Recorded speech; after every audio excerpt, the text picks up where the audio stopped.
Hello everyone. So basically we have to start a chapter which is electromagnetic induction. Now electromagnetic induction वाले chapter में basically अपन को discuss ये करना होता है कि क्या हम मैग्नेटिज्म से इलेक्ट्रिसिटी जनरेट कर सकते हैं क्या.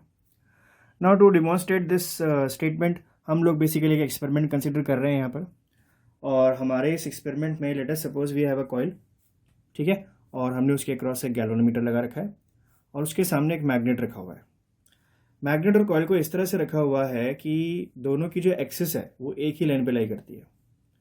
कॉइल को जो रिप्रेजेंटेशन है वो इस तरह का है कि जो डॉटेड वाली लाइंस हैं वो बेसिकली सर्कुलर टर्न्स को रिप्रेजेंट करता है, लेकिन डॉटेड वाली लाइंस बेसिकली रिप्रेजेंट करती है कि ये सर्कुलर टर्न्स शीट के प्लेन के पीछे हैं, और ये जो सॉलिड लाइंस हैं ये रिप्रेजेंट करती हैं कि ये जो टर्न्स है वो शीट के प्लेन के बाहर है.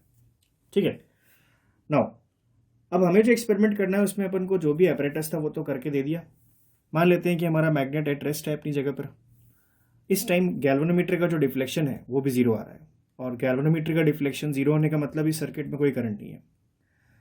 एक्सपेरिमेंट करते वक्त हमें यह ऑब्जर्व हुआ कि जब हम इस मैग्नेट को टुवर्ड्स द कॉइल लेकर जाते हैं, ऐसा करने पर हमेशा इस गैल्वेनोमीटर में एक डिफ्लेक्शन आता है. दैट इज, जब आप इस मैग्नेट को टुवर्ड्स द कॉइल पास लेकर जाते हो तो इस गैल्वेनोमीटर में डिफ्लेक्शन आता है. नाउ गैल्वेनोमीटर में डिफ्लेक्शन आने का मतलब डेफिनेटली इस सर्किट में करंट फ्लो हुआ है, ठीक है. लेकिन इस सर्किट में जो भी करंट फ्लो हुआ है उसके लिए इस सर्किट में कोई बैटरी नहीं है. इसका मतलब यहाँ जो भी हुआ है वो इस मैग्नेट के मोशन से ही हुआ है. एक और ऑब्जर्वेशन कि अगर अपन इस मैग्नेट को पीछे मूव करते हैं तो भी यहाँ से बेसिकली गैल्वेनोमीटर का डिफ्लेक्शन ऑब्जर्व होता है. ठीक है.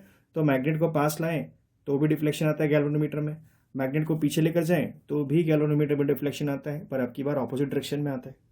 ठीक है.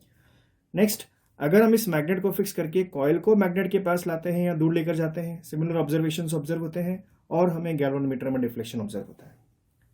और जो लास्ट ऑब्जर्वेशन हमें यहाँ ऑब्जर्व होता है वो ये है कि अगर हम इस मैग्नेट को टुवर्ड्स द कॉइल फास्ट लेकर जाते हैं तो गैल्वेनोमीटर में डिफ्लेक्शन हमेशा ज़्यादा आता है. ठीक है. तो अगर मैग्नेट को टुवर्ड्स द कॉइल फास्ट लेकर गए और गैल्वेनोमीटर में डिफ्लेक्शन ज़्यादा आया, इसका मतलब ज़्यादा करंट सर्किट में फ्लो हुआ है. तो ये हमारे एक्सपेरिमेंट के कुछ ऑब्जर्वेशंस हैं जो हमें यहाँ पर डिस्कस करने हैं. ठीक है. तो सबसे पहले अपन जो भी ऑब्जर्वेशंस हैं उसको यहाँ पर नोट डाउन कर लेते हैं. तो observations,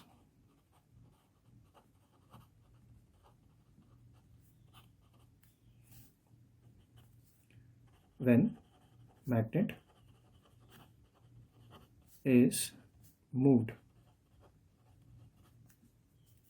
toward or away from coil, a deflection is observed in galvanometer. Second observation, when coil is moved towards or away from magnet,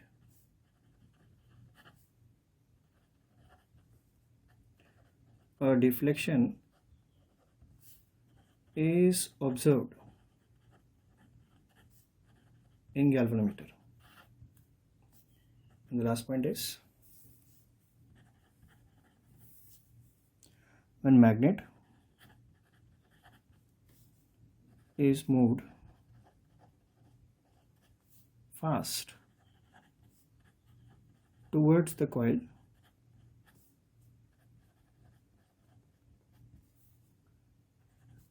large deflection is observed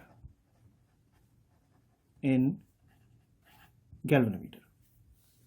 so these are the observations जो हमें अपनी इस experiment में पता लगते हैं. ठीक है. अब हमें इन एक्सपेरिमेंट्स का जस्टिफिकेशन देना है, सॉरी ऑब्जर्वेशंस का जस्टिफिकेशन देना है, और इस जस्टिफिकेशन के लिए बेसिकली हमारी हेल्प कौन करेगा? Magnetic flux. तो थोड़ा सा इस सिचुएशन को वापस देखते हैं. जब आप इस मैग्नेट को इस कॉइल के सामने रखते हो, दोनों के एक्सेस कॉमन करके रखते हो, तो मैग्नेट का काम है मैग्नेटिक फील्ड प्रोड्यूस करने का, और इस मैग्नेट की जो मैग्नेटिक फील्ड लाइंस होंगी वो नॉर्थ पोल से निकल रही होंगी और एक चक्कर लगाकर वापस साउथ पोल से एंटर होते हुए फिर नॉर्थ पोल पे जा रही होगी, because we know that magnetic field lines के हमेशा क्लोज लूप होते हैं। तो अगर यहाँ अपन वो मैग्नेटिक फील्ड लाइंस ड्रॉ करते हैं तो इस तरह से वो मैग्नेटिक फील्ड लाइंस बनेंगी।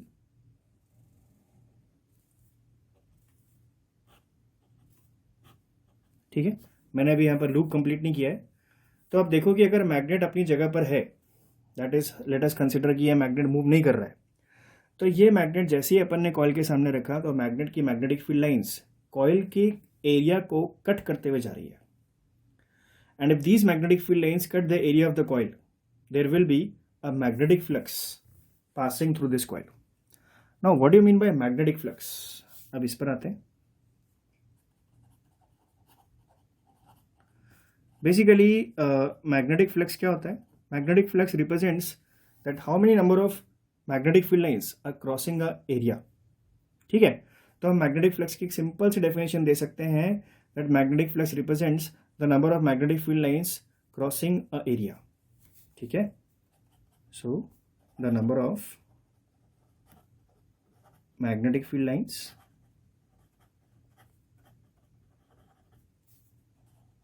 क्रॉसिंग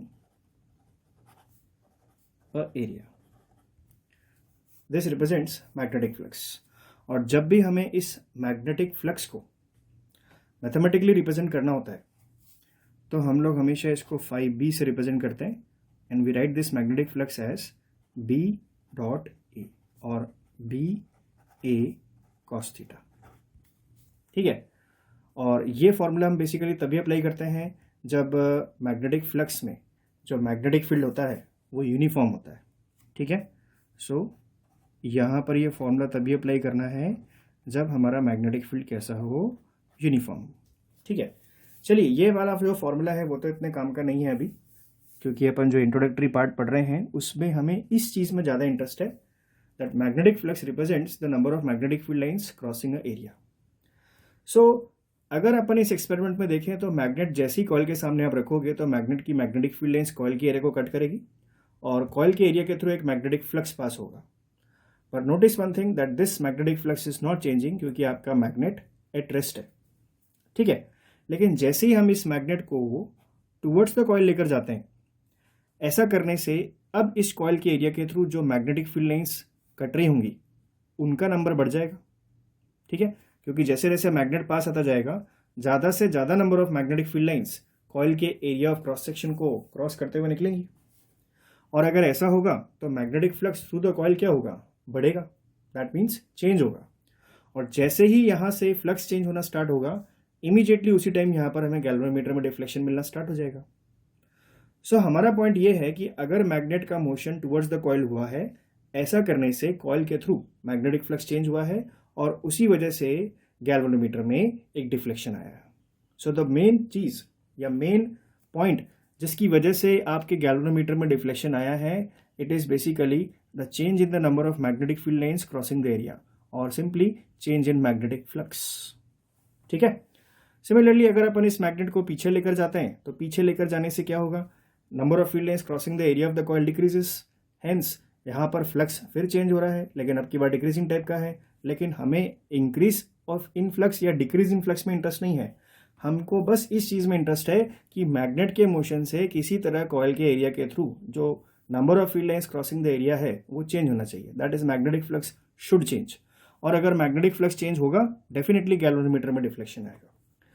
नाउ जरूरी नहीं है कि मैग्नेट के मोशन से ही कॉइल के एरिया के थ्रू फ्लक्स चेंज कराया जा सकता है।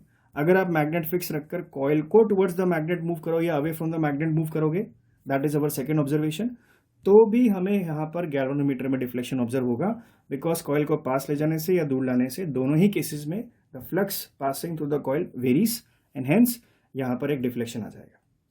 ठीक है, तो सबसे पहली टर्म तो यहाँ पर क्या है? चेंज इन फ्लक्स होना चाहिए। अगर चेंज इन फ्लक्स होगा, चेंज इन मैग्नेटिक फ्लक्स होगा, तो डेफिनेटली यहाँ पर एक डिफ्लेक्शन इन गैल्वेनोमीटर आएगा। ठीक है, सेकेंड पॉइंट, मैंने यहाँ पर ये बोला था कि जब अपन इस मैग्नेट को फास्ट लेकर आएंगे टुवर्ड्स द कॉइल, गैल्वेनोमीटर में डिफ्लेक्शन ज़्यादा आएगा। मैग्नेट को बेसिकली कॉइल के पास लाने से क्या हो रहा है? फ्लक्स चेंज हो रहा है। ठीक है, लेकिन मैग्नेट को कॉइल के पास फास्ट लाने से क्या होगा? जो भी फ्लक्स चेंज हो रहा है वो जल्दी हो रहा है, that is rate of change of flux क्या हो रहा है, increase. And we are observing कि जैसे जैसे आप मैग्नेट को फास्ट लेकर आओगे rate of change of flux बढ़ेगा और इसीलिए गैल्वेनोमीटर का डिफ्लेक्शन भी क्या होगा, बढ़ेगा। अगर गैल्वेनोमीटर का डिफ्लेक्शन बेसिकली एक करंट आई को रिप्रेजेंट कर रहा है तो हम ये कह सकते हैं that this current I is directly proportional to the rate of change of magnetic flux. Because अगर आप rate of change of flux को बढ़ाओगे तो डेफिनेटली आपके गैल्वेनोमीटर का जो डिफ्लेक्शन है वो बढ़ेगा, क्योंकि यही हमने तीसरे वाले ऑब्जर्वेशन में ऑब्जर्व किया है। और इसका मतलब कि हमारे सर्किट में जो करंट होगा वो भी इंक्रीज होगा। सो दो बातें हैं। पहली बात तो ये है कि मैग्नेट का मोशन होना चाहिए या कॉइल का मोशन होना चाहिए या इन दोनों के बीच में एक रिलेटिव मोशन होना चाहिए जिससे चेंज इन फ्लक्स हो और उसी वजह से गैल्वेनोमीटर में एक डिफ्लेक्शन आएगा। दूसरा पॉइंट ये है कि इस रिलेटिव मोशन में आपको ये भी देखना होता है कि rate of change of flux क्या है। अगर rate of change of flux ज़्यादा है डेफिनेटली करंट ज़्यादा होगा, और rate of change of flux अगर कम हुआ है तो यहाँ पर करंट क्या हो जाएगा, कम हो जाएगा। ठीक है, तो अगर मैं आपके इस एक्सपेरिमेंट को पूरी तरह से कोट करूँ तो आई कैन से कि जब आप मैग्नेट को पास लेकर आए कॉइल के थ्रू फ्लक्स चेंज हुआ और उसकी वजह से करंट जनरेट हुआ। पर यहाँ एक टर्म मिसिंग है। ठीक है, यहाँ एक टर्म मिसिंग क्या है कि यहाँ हमें ये बोलना चाहिए कि ये जो करंट यहाँ पर प्रोड्यूस हुआ है ये एक तरह का इंड्यूस्ड करंट है ना। अब यहाँ वर्ड इंड्यूस्ड यूज क्यों कर रहे हैं अपन, बिकॉज जब तक आपका मैग्नेट मोशन में रहेगा तब तक ही अल्टीमेटली इस गैल्वेनोमीटर के थ्रू करंट पास होगा। जैसे ही आपने मैग्नेट का मोशन करते करते रोका उसी टाइम आपके गैल्वेनोमीटर का डिफ्लेक्शन क्या हो जाएगा, जीरो हो जाएगा। तो प्रॉपर्ली अपने को यहाँ पर ये बोलना चाहिए कि जब आप मैग्नेट को पास लेकर आए ऐसा करने से कॉइल के थ्रू फ्लक्स चेंज हुआ और उसकी वजह से यहाँ एक करंट इंड्यूस हो गया। पर एक और बात, करंट अगर जनरेट हुआ है तो ऑब्वियसली इस सर्किट में एक पोटेंशियल डिफरेंस भी होना चाहिए, तभी अल्टीमेटली इस सर्किट में कुछ करंट फ्लो होगा। ठीक है, तो फाइनली जो बिल्कुल करेक्ट स्टेटमेंट हम यहाँ पर अब बोल सकते हैं वो ये है कि मैग्नेट को पास लाने से कॉइल के एरिया के थ्रू फ्लक्स चेंज हुआ, उस फ्लक्स चेंज की वजह से इस सर्किट में ईएमएफ इंड्यूस हुआ जिसकी वजह से सर्किट में करंट फ्लो होना स्टार्ट हो गया।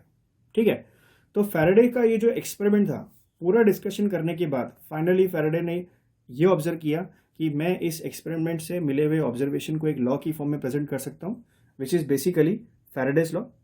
और फैराडेज लॉ का जो स्टेटमेंट है अगर उसे देखें तो फैराडेज लॉ ये कहता है कि magnitude of induced EMF is equals to the rate of change of magnetic flux with respect to time. इसका मतलब during the change in flux अगर हमारे सिस्टम में किसी तरह से एक ईएमएफ इंड्यूस हो जाता है तो उस इंड्यूस्ड ईएमएफ का मैग्नीट्यूड हमेशा rate of change of magnetic flux के बराबर होगा। Mathematically we can say that induced EMF mod E is equals to d by d t of change in flux, that is d by d t of magnetic flux. यहाँ पर ये phi भी magnetic flux को represent कर रहा है। ठीक है, अब आप देखो अगर इस मैग्नेटिक फ्लक्स का वैल्यू कांस्टेंट है तो d by d t of का कांस्टेंट कितना हो जाएगा, zero. That means EMF zero हो जाएगा। तो ईएमएफ नॉन जीरो उसी केस में होगा जिसमें definitely flux with respect to time change हो रहा होगा, वेरी हो रहा होगा। ठीक है, कई बार हमें कहा जाता है कि हमारे पास जो कॉइल थी, जैसे प्रीवियस केस में अपन ने जो डिस्कस किया अभी कि हमारे पास जो कॉइल थी उसमें number of turns suppose n थे। ठीक है, अब अगर कॉइल के अंदर नंबर ऑफ टर्न्स n थे, दैट इज ये वाला केस है, तो अगर इसके एक टर्न से जो फ्लक्स पास हुआ है वो सपोज 5b है। ठीक है, एंड लेट अस सपोज इस कॉइल के जो नंबर ऑफ टर्न्स है वो n है। अगर इस कॉइल की एक टर्न से जो फ्लक्स पास हुआ है 5b है और अगर इसके n टर्न से, तो इस n टर्न कॉइल के थ्रू जो टोटल फ्लक्स पास हुआ है वो कितना होगा, n5b। So for n turns हमारा जो फ्लक्स लिंकेज होगा थ्रू द कॉइल वो कितना हो जाएगा, n5b। And in that case हमारे इंड्यूस्ड ईएमएफ का स्टेटमेंट क्या हो जाएगा, D by d t of n5b। ठीक है, अब इसमें और इसमें अंतर क्या है, ये ईएमएफ बेसिकली एक टर्न पर आया है। ठीक है, और ये ईएमएफ अल्टीमेटली आपके उस पूरे के पूरे कॉइल के अक्रॉस आया है। तो इस चीज़ का हमेशा याद रखें कि जब भी हम ईएमएफ इंड्यूस का ये एक्सप्रेशन यूज़ कर रहे हो वाइल सॉल्विंग न्यूमेरिकल्स और डेरिवेशंस, हमेशा यहाँ पर दे देखें कि जिसके अक्रॉस आपको ईएमएफ निकालना है उसके अक्रॉस आपको हमेशा फ्लक्स लिंकेज टोटल लेना होता है। अगर आपसे पूछा जाए कि आपका ईएमएफ किसी 1 टन पर कितना आएगा, तो आप 1 टन का फ्लक्स यहाँ लिखकर उसका डिफरेंशिएशन करके ईएमएफ निकाल सकते हो। लेकिन अगर आपसे पूछ रहे हैं कि हमको हमारे इस पूरी कॉइल में जो टोटल फ्लक्स लिंक हुआ है उसकी वजह से ईएमएफ कितना इंड्यूस हुआ है, तो पहले आपको यहाँ पर टोटल फ्लक्स लिंकेज लिखना पड़ेगा, उसका डिफरेंशिएशन करके तब आप इंड्यूस्ड ईएमएफ निकालोगे। ठीक है, ये चीज़ इंपॉर्टेंट है, याद रखने की होती है। जनरली हम ये भूल जाते हैं कि ये एन नंबर ऑफ टर्न्स किसके हैं, और क्वेश्चन में कभी कभार दिए भी होते हैं पर अपन उसे अप्लाई नहीं कर पाते हैं।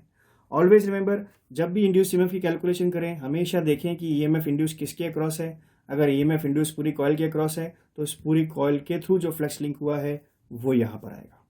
ठीक है, समझ में आई बात? Thank you.